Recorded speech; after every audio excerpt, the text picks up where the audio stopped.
너희는 주님께 감사하면서 그의 이름을 불러라. 그가 하신 일을 만민에게 알려라. 그에게 노래하면서 그를 찬양하면서 그가 이루신 놀라운 일들을 전하여라. 사랑하는 교회 여러분, 오늘은 성령 강림 후 8째 주일입니다. 모든 생명을 사랑하시는 주님께 찬양과 경배를 올려 드립시다.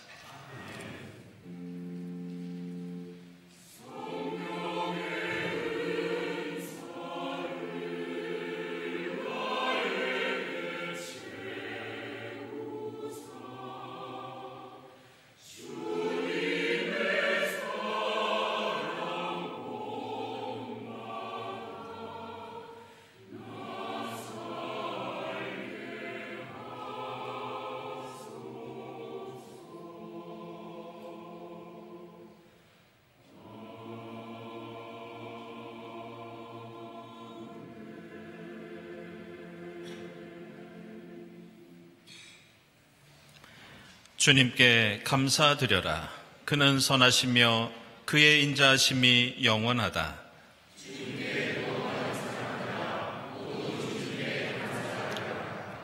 주님께서 모아들이신 사람들아, 모두 주님께 감사드려라.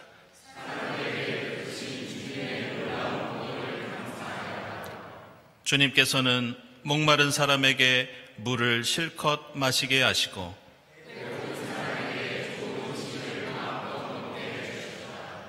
주님의 인자하심을 감사하여라.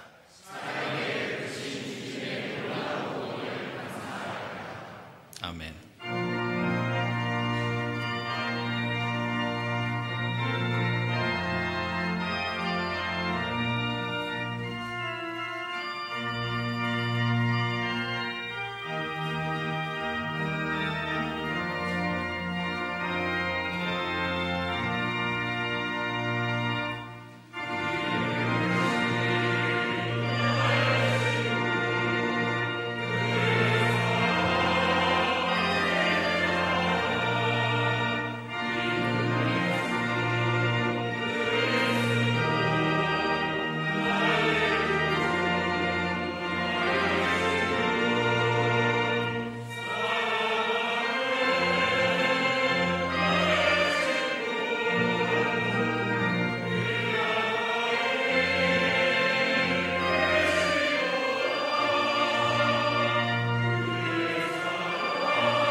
너희는 씻어라. 스스로 정결하게 하여라. 내가 보는 앞에서 너희의 악한 행실을 버려라. 악한 길에서 돌아서기를 기다리시는 주님 앞에서 우리 모든 죄를 고백하고 회개합시다.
오너라, 우리가 서로 변론하자. 너희의 죄가 주홍빛과 같다 하여도 눈과 같이 희어질 것이며 진홍빛과 같이 붉어도 양털과 같이 희어질 것이다. 이 말씀에 의지하여 우리 모든 죄가 용서받았음을 선언합니다.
구약의 말씀은 호세아서 11장 1절에서 9절입니다. 이스라엘의 어린아이일 때 내가 그를 사랑하여 내 아들을 이집트에서 불러냈다. 그러나 내가 부르면 부를수록 이스라엘은 나에게서 멀리 떠나갔다. 짐승을 잡아서 바알 우상들에게 희생제물로 바치며 온갖 신상들에게 향을 피워서 바쳤지만 나는 에브라임에게 걸음마를 가르쳐 주었고 내 품에 안아서 길렀다. 죽을 고비에서 그들을 살려주었으나 그들은 그것을 깨닫지 못하였다. 나는 인정의 끈과 사랑의 띠로 그들을 묶어서 업고 다녔으며 그들의 목에서 멍에를 벗기고 가슴을 헤쳐 젖을 물렸다. 이스라엘은 이집트 땅으로 되돌아가게 될 것이다. 이스라엘은 아시리아의 지배를 받게 될 것이다. 그들이 나에게로 돌아오기를 거부하기 때문이다. 전쟁이 이스라엘의 성읍을 휩쓸고 지나갈 때에 성문 빗장이 부서질 것이다. 그들이 헛된 계획을 세웠으니 칼이 그들을 모조리 삼킬 것이다. 내 백성이 끝끝내 나를 배반하고 바알을 불러 호소하지만 그가 그들을 일으켜 세우지 못할 것이다. 에브라임아, 내가 어찌 너를 버리겠느냐? 이스라엘아, 내가 어찌 너를 원수의 손에 넘기겠느냐? 내가 어찌 너를 아드마처럼 버리며 내가 어찌 너를 수보임처럼 만들겠느냐? 너를 버리려고 하여도 나의 마음에 허락하지 않는구나. 너를 불쌍히 여기는 애정이 나의 속에서 불길처럼 강하게 치솟아 오르는구나. 아무리 화가 나도 화나는 대로 할 수 없구나. 내가 다시는 에브라임을 멸망시키지 않겠다. 나는 하나님이요 사람이 아니다. 나는 너희 가운데 있는 거룩한 하나님이다. 나는 너희를 위협하러 온 것이 아니다. 아멘.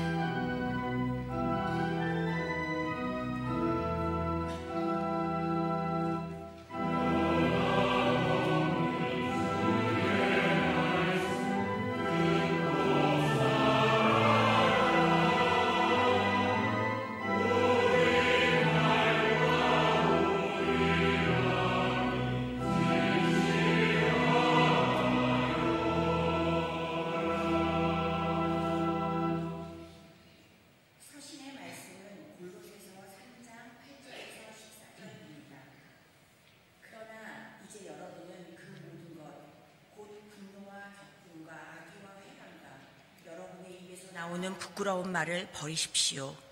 서로 거짓말을 하지 마십시오. 여러분은 옛사람을 그 행실과 함께 벗어버리고 새 사람을 입으십시오. 이 새 사람은 자기를 창조하신 분의 형상을 따라 끊임없이 새로워져서 참 지식에 이르게 됩니다. 거기에는 그리스인과 유대인도, 할례받은 자와 할례받지 않은 자도, 야만인도 수구디아인도 종도 자유인도 없습니다. 오직 그리스도만이 모든 것이며 모든 것 안에 계십니다. 그러므로 여러분은 하나님의 택하심을 입은 사랑받는 거룩한 사람답게 동정심과 친절함과 겸손함과 온유함과 오래 참음을 옷 입듯이 입으십시오. 누가 누구에게 불평할 일이 있더라도 서로 용납하여 주고 서로 용서하여 주십시오. 주님께서 여러분을 용서하신 것과 같이 여러분도 서로 용서하십시오. 이 모든 것 위에 사랑을 더하십시오. 사랑은 완전하게 묶는 띠입니다. 아멘.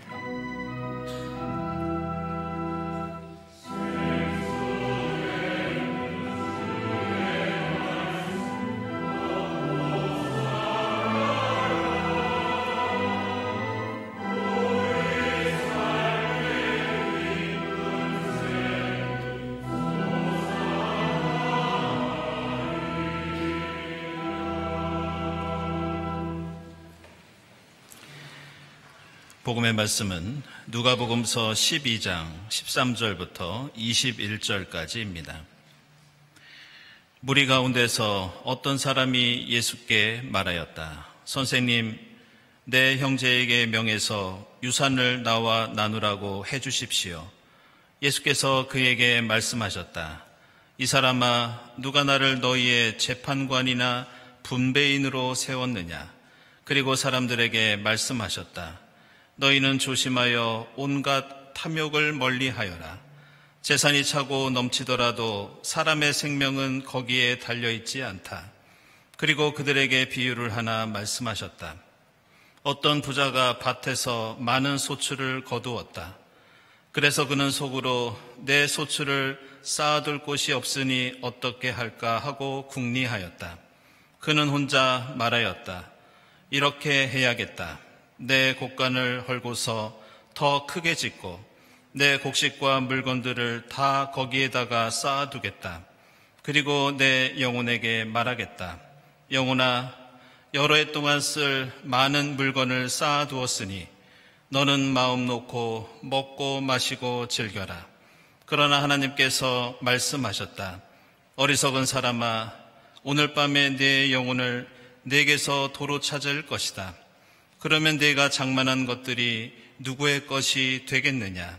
자기를 위해서는 재물을 쌓아두면서도 하나님께 대하여는 부요하지 못한 사람은 이와 같다. 아멘.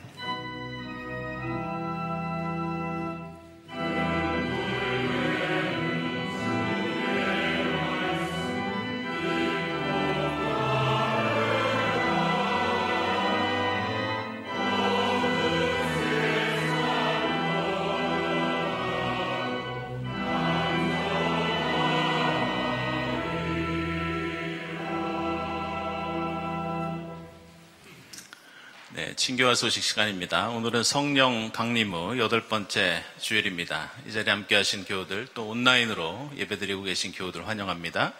우리 교회 처음 오신 분들 환영하고요. 교회에 대해서 궁금한 점이 있으신 분들은 세교실을 찾아주시기 바랍니다. 우리 주위에 계신 분들과 함께 평화 인사 나누겠습니다. 주님의 평화를 빕니다.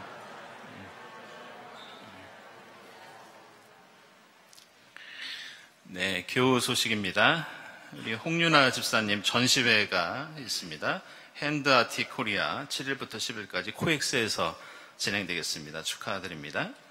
그리고 정록기 집사님 연주회가 있습니다. 헤이리 국제음악제, 슈베르트 겨울나그네 연주입니다. 9일 헤이리에서 있겠습니다. 축하드립니다. 그리고 우리 김윤 집사님, 김영하 권사님 아드님 되시는 김관교, 그동안 유학하면서 우리 화요기도에서도 열심히 기도해 주셨는데요. 이번에 아주 좋은 소식 알려주셨습니다. 영국 런던에 있는 런던대학교 유니버시티 칼리지 런던의 교수로 이번에 임명이 되셨습니다. 축하드립니다. 그리고 강좌 소식입니다. 청년 외교 살롱, 특별히 이 강좌는 우리 한반도 평화 그리고 이 외교 현안에 관심 있는 청년들을 특별히 환영하고 또 같이 하는 그런 강좌라고 합니다. 이 강좌는 30일부터 9월 27일까지 국회의원회관에서 진행되는데요. 우리 강신하 집사님께 문의해 주시고 또 참여하실 수 있겠습니다. 우리 문성천 집사님 출국하시는데 건강하게 잘 다녀오시기를 바랍니다. 모임 및 원래 광고 여러분 주보 참고해 주시고요. 그리고 지금 2부 성가대는 성가대 수련회 중에 있습니다. 그래서 오늘 1부 성가대에서 1부와 2부 모두 수고해 주시겠습니다. 그리고 1부 성가대 수련회는 22일부터 24일까지 제천에서 진행되겠습니다. 그동안 진행되어 오던 에큐메니칼 인도학교 다음 주일이 마지막 시간이 되겠습니다.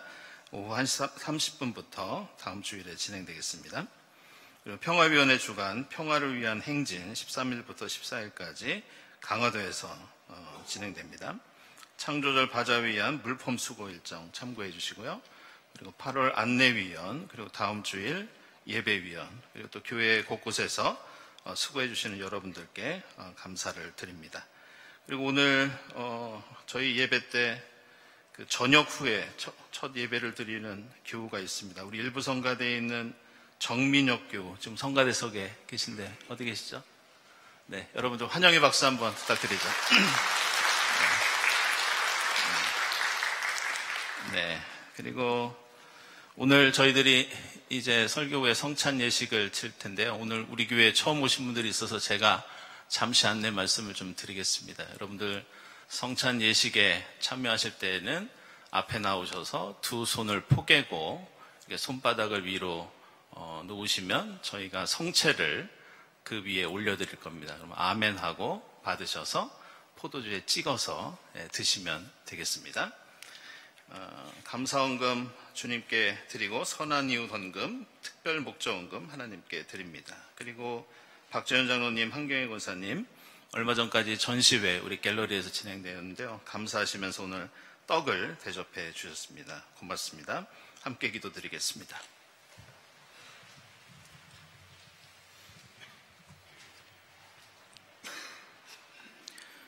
주님, 감당하기 어려운 뜨거움 속에서도 일상을 살아낼 수밖에 없는 저희를 불러주시고 당신 안에서 평안을 누리는 시간을 허락해 주심에 감사드립니다.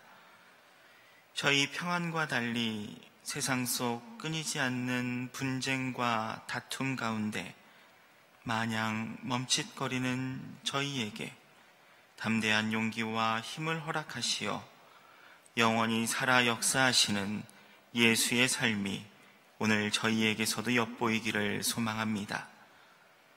매주 예수께서 가르쳐 주신 기도를 찬송으로 고백할 때 주님의 이름과 나라를 바라고 일용할 양식을 소원하며 시험과 악으로부터의 구원을 간구하지만 어느새 하나님과 겨루어 이겨버린 나라에서는 이웃한 이들에게 일용할 양식의 반의 반만을 배급하며 결국 18,000여 명이 넘는 아이들의 죽음으로 내몬 현실을 저희는 마주하고 있습니다.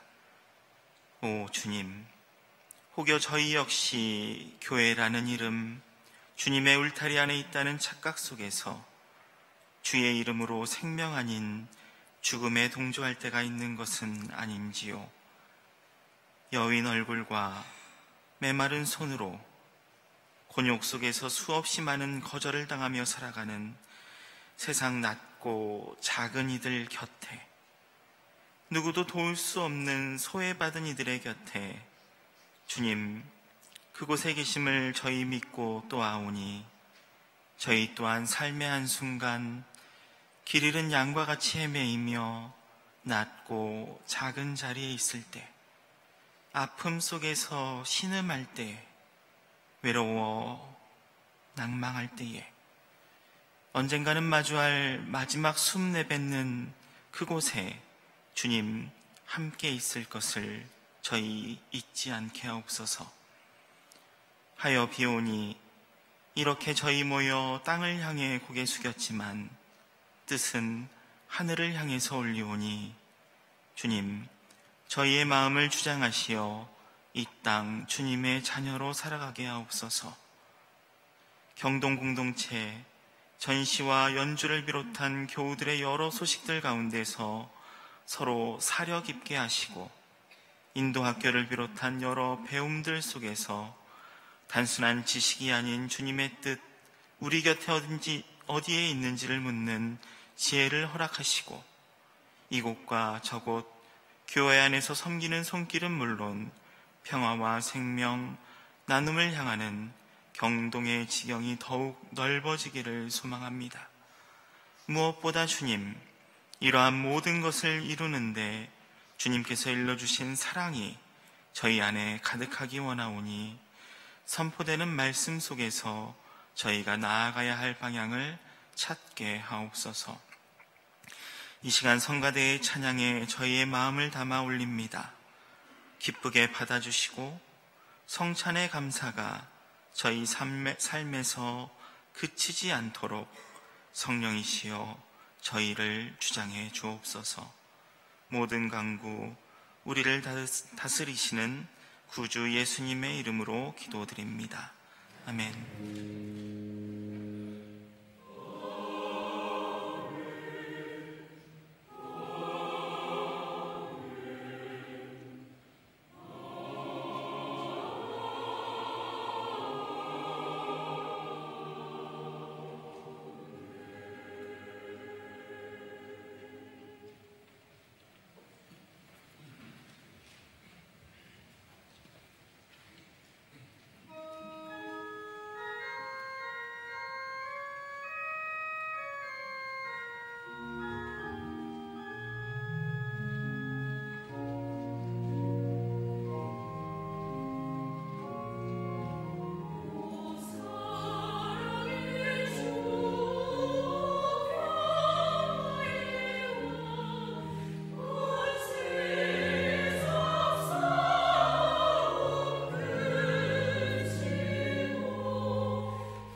네, 일부 성가대 주님의 사랑에 관한 귀한 찬송 감사드립니다.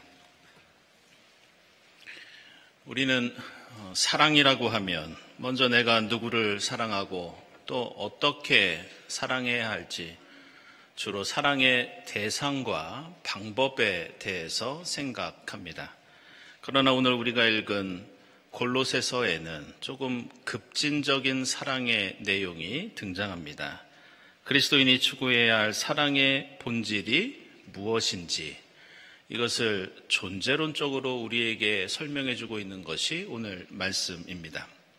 그것은 사랑은 대상과 방법을 결정하고 선택해서 하는 것이 아니라 우리가 언제 어디서 무엇을 하든지 항상 사랑해야 하는 일종의 존재와 같은 것이다. 그래서 사랑은 그리스도인에게 정체성이자 존재의 이유, 존재의 방식이다. 이런 내용이 나옵니다. 이 내용을 조금 더 쉽게 풀어서 설명해 드리면 이런 내용입니다. 만약 우리가 사랑하는 것이 누군가를 향해서 미소를 던지는 것이라면 우리는 사랑하고 싶은 사람을 만나야 그 사람 앞에서 사랑의 표시로 미소를 짓습니다. 그러나 오늘 골로새서가 가르쳐주는 그리스도인의 사랑은 마치 우리가 언제 어디서 무엇을 하든지 누구 앞에서라도 항상 웃고 다니는 그 모습을 우리가 실천해야 할 사랑이라고 가르쳐줍니다. 내가 좋아하면 웃고 미워하면 찡그리는 것이 아니라 항상 세상과 이웃을 향해 웃는 낯으로 살아가는 것, 이것이 바울이 가르쳐주는 그리스도인이 사랑하는 방식입니다. 그래서 여러분이 잘 아시는 독일의 사회심리학자이자 철학자인 에리 프롬이 쓴 그 유명한 책 사랑의 기술이라는 책이 있습니다. 그는 비록 기독교 사상가는 아니었지만 그리스도교의 사랑이 어떤 특징을 가지고 있는지 깨닫게 해주는 매우 중요한 특징을 이 책에서 이렇게 말합니다. 사랑은 특정한 사람에 대한 감정이나 관계가 아니라 세상과 삶 전체에 대한 태도와 인격이다. 이렇게 오늘 골로새서와 비슷한 사랑을 이야기하고 있습니다. 오늘 호세아서 11장에는 하나님과 이스라엘의 관계에 대해서 매우 안타깝고 비극적인 말씀이 등장하고 있습니다. 그러나 여기에는 하나님이 우리에게 가르쳐 주시는 그 사랑이 궁극적으로 어떤 특징을 가지고 있는지 말씀하고 있습니다. 하나님은 어머니가 되시고 이스라엘은 하나님의 자녀가 되어 하나님께서 그에게 걸음마를 가르쳐 주시고 생명을 돌보아 주셨다. 이렇게 말씀합니다. 그리고 이스라엘은 하나님이 주시는 젖을 먹고 하나님의 품 안에서 아름답게 자라나게 됩니다. 그런데 오늘 말씀 보시면 하나님이 이렇게 이스라엘을 사랑하면 사랑할수록 이스라엘은 하나님을 거부하고 멀리 떠나갑니다. 그러다가 이스라엘은 급기야 그 사랑을 잊어버리고 우상을 숭배하면서 하나님을 배신합니다. 그래서 하나님은 진노하시고 이제 이스라엘은 철저한 심판과 징벌을 피하지 못할 것이라는 내용이 오늘 우리가 읽은 호세아서 말씀입니다. 그런데 우리는 오늘 이 호세아서 11장을 보면서 한 가지 좀 이해하기 힘든 대목을 만나게 됩니다. 그것은 지금까지 왜 이스라엘이 심판을 받을 수밖에 없는지 말씀하고 있다가 갑자기 8절 이하에서 분위기가 달라집니다. 이제는 더 이상 멸망이 아니라 느닷없이 하나님께서 이스라엘을 향해서 사랑을 고백하시는 장면이 나옵니다. 그 고백의 내용을 보면 에브라임아 내가 너를 어찌 버리겠느냐, 이스라엘아 내가 어찌 너를 원수의 손에 넘기겠느냐, 너를 버리려고 해도 나의 마음이 허락하지 않는구나, 너를 향한 애정이 불길처럼 치솟아 오르는구나. 이렇게 1절부터 7절 사이의 말씀과는 전혀 다른 내용과 분위기가 이유도 없이 느닷없이 언제 그랬느냐는 식으로 갑자기 등장하면서 이스라엘을 향한 긍휼과 사랑이 강조되고 있습니다. 그렇다면 우리는 이 대목에서 묻지 않을 수 없습니다. 이스라엘이 심판을 받는 데에는 뚜렷한 이유가 있었습니다. 근데 왜 갑자기 하나님께서는 이유 없이 심판을 후회하고 계시고 이스라엘이 회개하지 않았는데도 사랑과 구원을 선포하고 계시는 것일까? 그 이유가 오늘 마지막 절에 나오는데 그것은 바로 하나님의 본성, 하나님의 존재의 이유와 방식이 원래 그렇기 때문입니다. 마지막 절을 보시면 나는 하나님이요 사람이 아니다. 나는 너희 가운데 있는 거룩한 하나님이다. 나는 너희를 위협하러 온 존재가 아니라 너희를 사랑하는 존재다. 다시 말해서 하나님의 사랑은 특정한 대상과 사건과 조건에 매여 있는 것이 아니라 세상과 함께 하시는 하나님의 존재의 방식이며 언제나 은폐되지 않고 드러나는 하나님의 본성이라는 뜻입니다. 사실 호세아 예언자의 시대는 이스라엘 역사를 돌이켜보면 빛과 어둠이 극명하게 갈리는 그런 시기였습니다.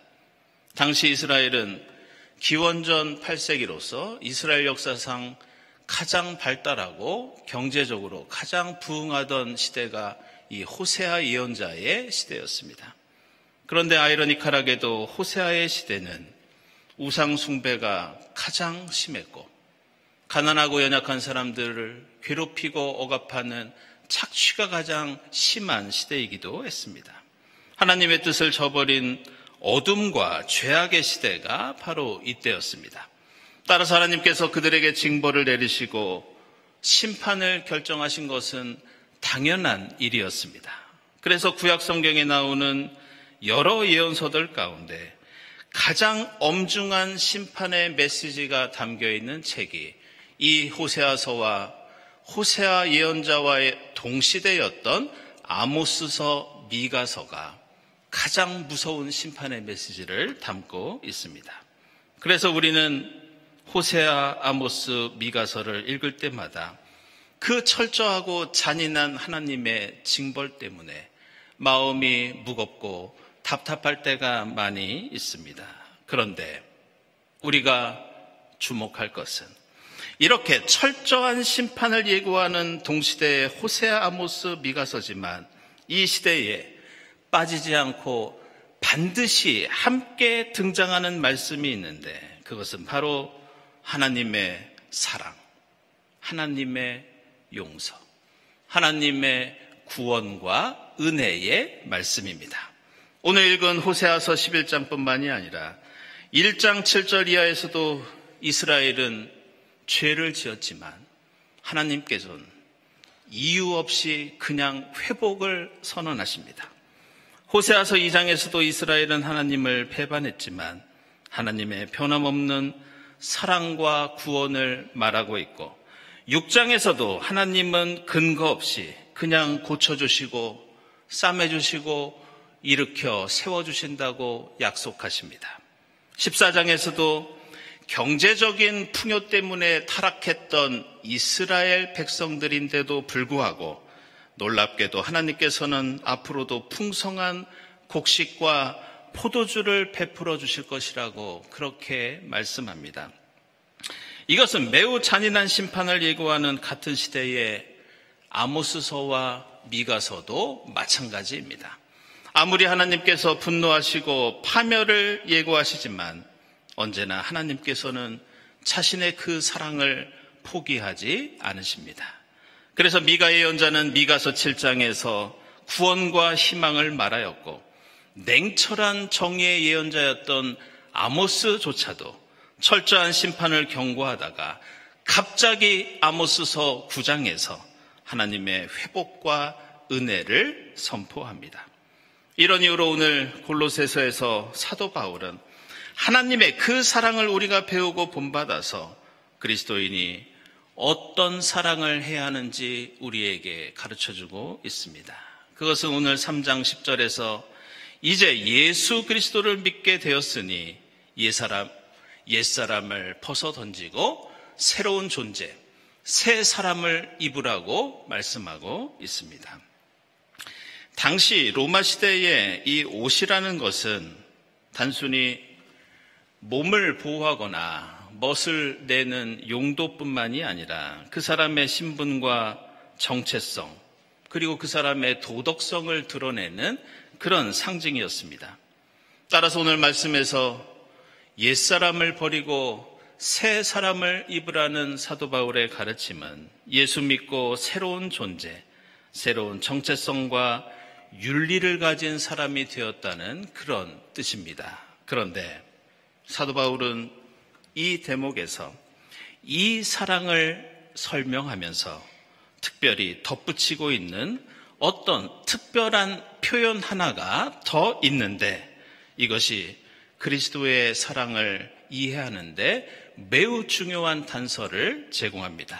그것은 우리가 새로운 존재로서 무엇을 하든지 모든 것 위에 사랑을 더하라고 하면서 맨 마지막 말씀에서 덧붙이고 있는데 그것은 바로 사랑은 완전하게 묶는 띠라는 표현입니다. 사랑은 완전하게 묶는 띠입니다. 사도 바울의 이 표현을 이해하기 위해서는 당시 로마 사람들이 어떤 옷을 입고 다녔는지 알아야 합니다. 일반적으로 당시 사람들은 튜닉이라고 하는 무릎이나 발목까지 내려오는 헐렁한 옷을 입고 다녔습니다. 그런데 이 옷을 입고 다닐 때 중요했던 것은 바로 그 헐렁한 옷에 허리를 묶어주는 허리띠였습니다. 누가 어떤 신분의 옷을 입든지 아무리 비싸고 화려한 옷을 입고 있다 하더라도 만약 이 허리띠를 졸라매지 않으면 옷이 벌어지고 흘러내려서 알몸이 드러나고 단정하지 않은 흉한 모습을 보이게 됩니다. 따라서 오늘 사도 바울은 우리가 예수 믿고 그리스도인이 되었다면 우리가 어떤 생각과 어떤 행동을 하더라도 거기에는 반드시 사랑이 더해져야 하고 사랑이 반드시 뒤따라야 한다고 말씀하고 있습니다.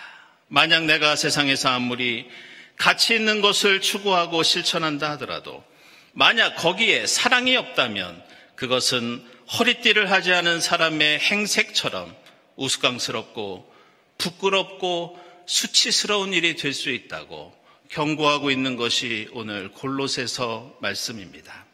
사랑하는 여러분, 우리는 생각해보면 그리스도인이나 예수를 믿지 않는 사람들이 추구하는 덕목과 가치가 생각해보면 크게 다르지 않습니다. 누구나 사회적인 정의를 추구하고 평화를 중시하면서 생명을 귀하게 여기고 이웃을 돌봐주는 것을 당연하게 좋은 일로 여기며 살아갑니다. 하지만 그리스도인만이 가지고 있는 정체성과 특징이 있으니 우리는 모든 것 위에 사랑을 더하고 사랑을 허리띠로 메고 사는 사람들이 그리스도인입니다. 그리스도인이 평화를 말하면서 어떤 종류의 폭력에도 반대하는 이유는 사랑이 없는 평화는 우리에게 평화가 아니기 때문입니다. 우리가 세상의 공평과 정의를 추구하지만 함께 늘 용서와 화해를 함께 생각하는 이유는 사랑이 없는 정의는 하나님의 의가 아니기 때문입니다. 따라서 우리가 노력하고 추구하는 그 어떤 삶과 신앙의 덕목이라도 반드시 그 위에 더해야 하는 것은 예수 그리스도의 사랑입니다. 초대교회 교부였던 아우구스티누스는 자신이 주교로 신무하던 북아프리카의 교회에서 요한 1서에 나오는 사랑에 관한 강해 설교를 오랫동안 했는데 그 설교의 기록이 지금까지도 남아 있습니다. 그 설교 가운데 교회의 역사에서 회자되는 유명한 한 문장이 있는데 제가 우리말로 소개하면 이렇습니다. 사랑하라. 그리고 난 다음에 하고 싶은 일을 해라. 바로 이 대목입니다. 다시 말하면 그리스도인은 무슨 일을 하든지 사랑이 없다면 차라리 아무 일도 하지 말고 그냥 가만히 있는 것이 더 낫다는 그런 뜻입니다. 사랑하는 여러분, 오늘 말씀을 마음에 품고 우리 모두 예수 그리스도의 새 사람을 입은 존재가 될 수 있기를 바랍니다. 사랑의 허리띠를 두르고 모든 것 위에 사랑을 더할 수 있기를 이 성령 강림의 절기를 보내면서 주님의 이름으로 다시 한번 축복하며 기원합니다. 기도하겠습니다.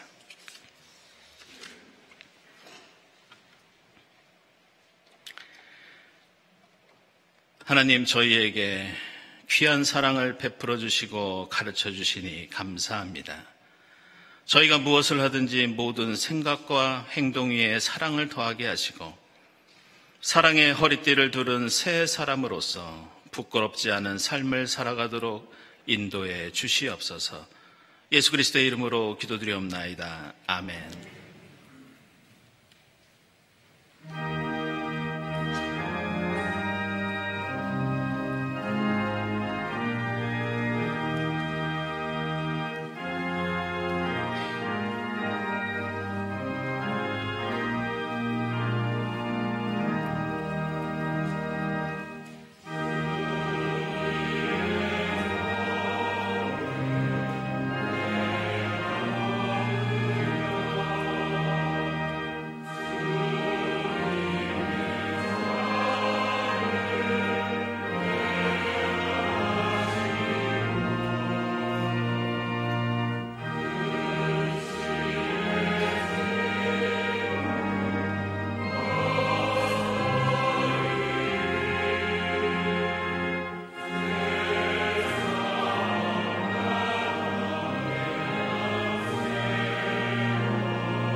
사랑하는 여러분, 이 식탁은 주님께서 자기 백성을 위하여 마련하신 잔치상입니다.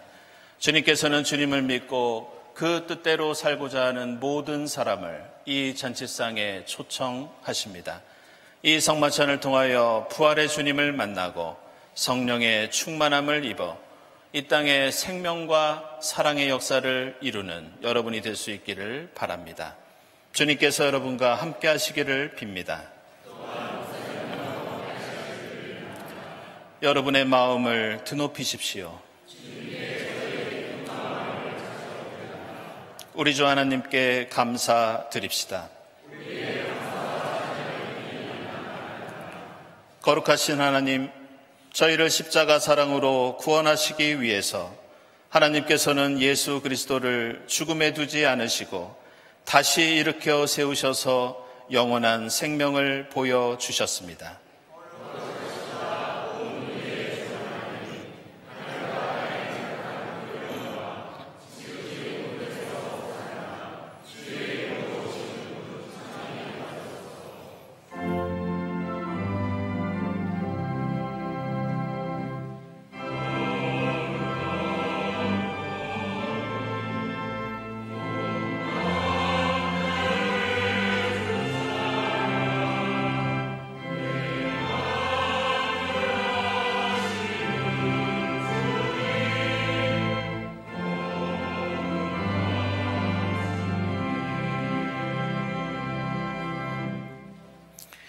내가 너에게 전한 것은 주께 받은 것이니 곧 주 예수께서 잡히시던 밤에 떡을 가지고 축사하시고 떼어 이르시되 이것은 너희를 위하는 내 몸이니 이것을 행하여 나를 기념하라 하시고 식후에 또한 그와 같이 잔을 가지시고 이르시되 이 잔은 내 피로 세운 새 언약이니 이것을 행하여 마실 때마다 나를 기념하라 하셨으니 너희가 이 떡을 먹으며 이 잔을 마실 때마다 주의 죽으심을 그가 오실 때까지 전하는 것이니라.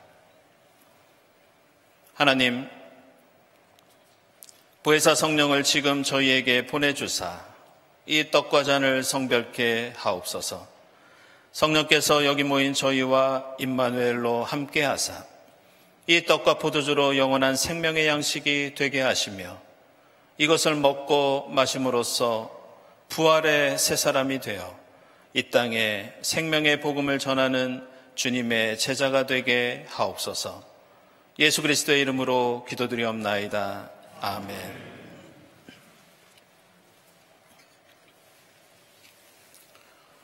이 떡은 우리의 죄를 사하시기 위해서 십자가에서 찢기신 주님의 몸입니다.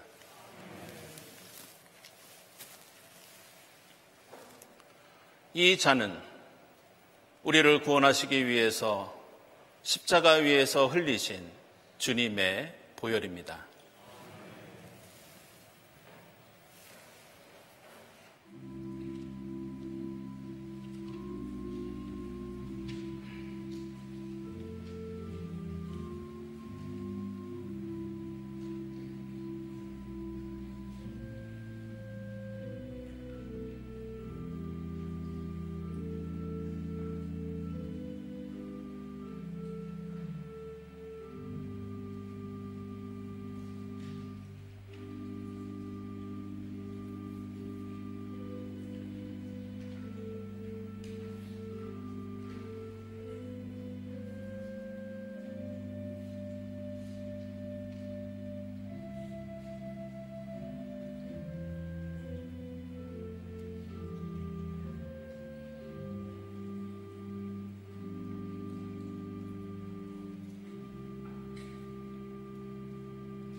하나님, 주의 은혜로 저희를 구원하시고 생명의 양식을 베풀어 주시니 감사합니다. 십자가의 사랑과 신비를 기억하면서 그리스도 안에서 하나 되게 하시고 성령의 능력으로 소금과 빛의 사명을 다하게 하옵소서. 부활하신 예수 그리스도의 이름으로 기도드립니다. 아멘.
하나님 감사합니다.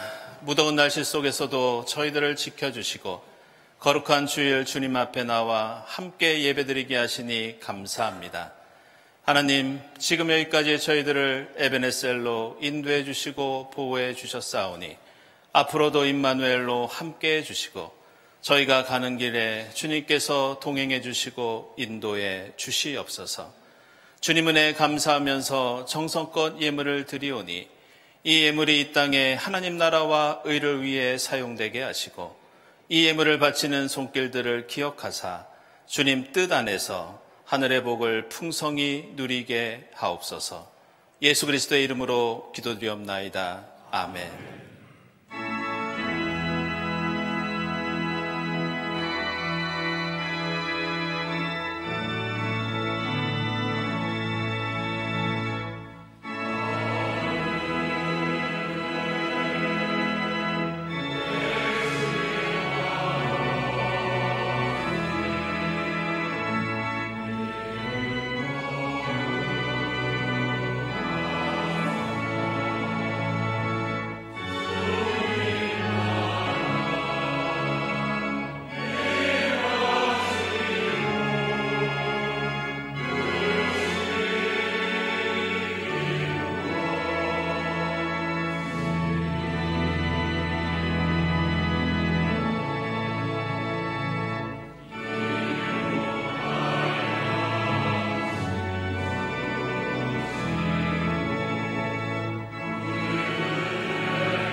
하나님, 부족하고 연약한 저희에게 주님의 사랑을 베풀어 주시고 가르쳐 주시니 감사합니다.